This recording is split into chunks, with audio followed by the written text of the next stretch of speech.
नमस्कार, आप देख रहे हैं हेडलाइंस लाइव न्यूज़ और मैं हूं आपके साथ मोहम्मद रफ़ी। इस वक्त मैं जेलर वाला बाग, जहां झुग्गी वहीं मकान, स्वाभिमान अपार्टमेंट पर मौजूद हूं, जो कि इस अपार्टमेंट में रहने के लिए जो फ्लैटों की जो चाबी है, आने वाली 3 तारीख को देश के यशस्वी प्रधानमंत्री मोदी जी जो है चाबी देने वाले हैं। और आखिर ये पूरी प्रक्रिया क्या रही जेलर वाले बाग के मुअज्जिन व्यक्ति मेरे साथ हैं, परवीन जी, हम इनसे जानेंगे। परवीन जी, सबसे पहले तो नववर्ष की बधाई और साथ में जो स्वाभिमान अपार्टमेंट को जो मोदी जी जो उद्घाटन करने वाले हैं, इसके बारे में बताएं। यह भवन अत्यंत सुंदर है, सभी सुविधाओं से युक्त है, नई तकनीकी विशेष तकनीकी से युक्त है और हम सबका सौभाग्य है कि बहुत सुंदर शानदार फ्लैट जो है ये मोदी जी देने जा रहे हैं, जो हर्ष का विषय है। दूसरा ये कि जेलर वाले बाग में जितने लोग रहते हैं, एक 1675 लोगों का नामांकन की बात है। क्या सभी लोगों को फ्लैट मिल पा रहे हैं या कुछ वंचित भी रह जा रहे हैं? 1675 फ्लैट बनाए गए हैं। वर्ष 2008 में थर्ड एजेंसी से सर्वे कराया गया था कि यहाँ कुल कितने लोग मौजूद हैं, रहते हैं। तो नीचे ऊपर सब काउंट किया गया था। तो उस समय लगभग 1400 कुछ आई थी, आंकड़ा जो है 1400 कुछ का था। तो सरकार ने फिर 1600 कुछ फ्लैट बनाया यहाँ पे। 1078 जेलर वाला बाग के, 300 के लगभग जो है गोल्डन पार्क के और 50 के लगभग जो है सावन पार्क की झुग्गियों के यहाँ पे आवंटित हो गया है। यहाँ पर 552 लोग जो हैं वो जो है वो नकारात्मक कैंसिलेशन सूची में हैं। तो 552 में से भी मुझे लगता है कि 40-50 को कंसीडर डीडीए ने कर लिया है। जो अपील कमेटी है, कोर्ट है, उस कोर्ट ने शायद इनको कर दिया है। काफ़ी मकान ऐसे भी हैं जो क्राइटेरिया जो है वो डुसुब की पॉलिसी है, दिल्ली विकास प्राधिकरण की अपनी पॉलिसी नहीं है। ये पॉलिसी जो है दिल्ली विकास प्राधिकरण ने डुसुब के लिया है, जो दिल्ली सरकार की है।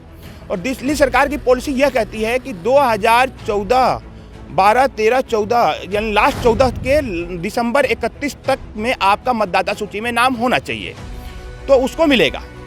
तो उसमें काफ़ी लोग ऐसे भी हैं जिनका मतलब उस मतदाता सूची में नाम नहीं आ पा रहा है। दूसरी सूची यह है कि उन लोगों का नहीं हो पाया है जो ऊपर और नीचे हैं, जिसमें दिल्ली विकास डुसुब की पॉलिसी कहती है कि अगर ऊपर कोई अलग रह रहा है तो उसका राशन कार्ड अलग होना चाहिए और उसका राशन कार्ड होना चाहिए। मान लीजिए एक पिता के 4 पुत्र, चारों नीचे ऊपर रह रहे हैं, ठीक है ना जी। तो चारों का राशन कार्ड अलग अलग फैमिली तब मानी जाएगी जब अलग अलग राशन कार्ड उनके होंगे। अगर अलग अलग राशन कार्ड नहीं है तो उसको अलग फैमिली नहीं मान रहे हैं, और एक ही राशन कार्ड है तो उसको अलग फैमिली नहीं मान रहे। तो इस प्रकार के कुछ समस्याएं हैं जिनका निस्तारण होना चाहिए था, लेकिन अब हम उसमें मैं छीटाकाशी पे नहीं जाना चाहता।